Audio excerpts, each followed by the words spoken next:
দেশের উত্তরাঞ্চলের কয়েকটি জেলায় তাপমাত্রা স্থিতিশীল রয়েছে, তবে সন্ধ্যা থেকে ভোর পর্যন্ত ঘন কুয়াশায় ঢেকে থাকে চারপাশ। সকালের দিকে সূর্য ওঠায় তা দ্রুত কেটে যায়।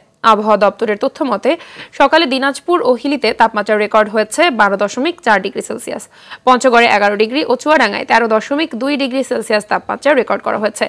এদিকে ঠান্ডাজনিত কারণে রোগ বালাইয়ের উপসর্গ দেখা দিয়েছে। বিশেষ করে শিশু ও বয়স্করা বেশি আক্রান্ত হচ্ছে। বেশি বিপাকে পড়েছেন নিম্ন আয়ের খেটে খাওয়া মানুষ। ফলে দৈনন্দিন জীবনে স্বাভাবিক কাজকর্ম ব্যাহত হচ্ছে বলে জানিয়েছে স্থানীয়রা।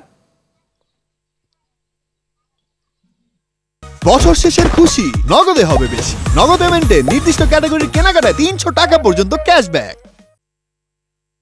দর্শককে নিয়ে আরো জানাতে পঞ্চগড় থেকে সরাসরি যোগ দিচ্ছেন সহকর্মী হারুনুর রশিদ। হারুন, শীতের কারণে কি ধরনের প্রভাব পড়েছে জনজীবনে জানাবেন, আর এরই সাথে জানতে চাইবো যে ঠান্ডাজনিত রোগের বিষয়ে আসলে চিকিৎসকরা কি বলছেন।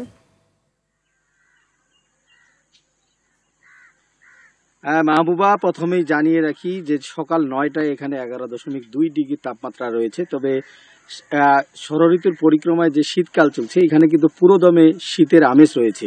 ঘন কুয়াশা থাকলে যে শীত নামে এবং ঘন কুয়াশা না থাকলে যে শীত নয়, এমনটা নয়। কারণ এখানে যদিও সূর্যের আলো দেখা দিয়েছে সকাল 7:30টার দিকে, আমরা দেখেছি ভোরে সামান্য কুয়াশা ছিল, তবে সকাল 7:30টার দিকে সূর্য উঠে, তবে রোদের কিন্তু আসলে তীব্রতা নেই। কারণ মানুষ জনজীবনে এমন একটি প্রভাব পড়েছে যে মানুষ কিন্তু এখন শীতের পোশাক ছাড়া বের হতে পারছে না। বিশেষ করে খেটে খাওয়া নিম্ন আয়ের যে মানুষগুলো, তারা কিন্তু আসলে দুর্ভোগে রয়েছেন। আমি দিনের চিত্রটি যদি বলা যায়, যে দুপুর বেলায় সামান্য গরম অনুভূত হলেও সারাদিনেই কিন্তু শীতের একটা প্রকোপ থেকেই যাচ্ছে এখানে পঞ্চগড় জেলায়। তো আমি আছি এখন পঞ্চগড়ের যে মির্জানগর এলাকায়। এখানে সবজির অনেকটা আবাদ হয়। আরেকটি বিষয়, এখানে কিন্তু তেমন জনসমাগম নেই, কারণ শীতের কারণে মানুষজন কিন্তু কম আসছে। বছর শেষের খুশি নগদে হবে বেশি। নগদ পেমেন্টে নির্দিষ্ট ক্যাটাগরির কেনাকাটায় 300 টাকা পর্যন্ত ক্যাশব্যাক। আর এখানে ঠান্ডাজনিত রোগে কিন্তু আক্রান্ত হয়ে বরাবরই এখানে হাসপাতালগুলোতে রোগী বেড়ে যায়। তো আমি এখানে শিশু চিকিৎসক মনোয়ার হোসেনের সাথে কথা বলেছিলাম। তিনি আমাকে জানিয়েছেন যে এই মুহূর্তে আসলে বিশেষ করে ফ্রিজের খাবার এবং শিশুদেরকে ঠান্ডা যাতে না লাগে সেরকম পোশাক পরে কিন্তু তারা সব সময় শিশুদেরকে আবৃত করে রাখার কথা বলছেন। সেই সাথে কিন্তু গরম, বিশেষ করে ফ্রিজের খাবার গরম করে না খাওয়ারও পরামর্শ দিচ্ছেন। এবং বয়স্ক রোগীদের জন্য কিন্তু বাইরে যখন হাঁটাচলা করবে তখন কিন্তু শীতের পোশাক পরে শীত এই পরিবেশে আসতে বলছেন।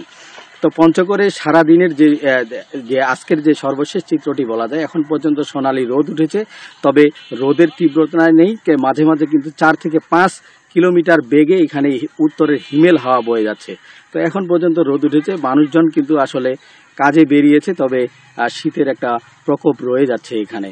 শীত উপেক্ষা করেই কিন্তু মানুষ এখানকার জনজীবন পরিচালিত হচ্ছে এখন।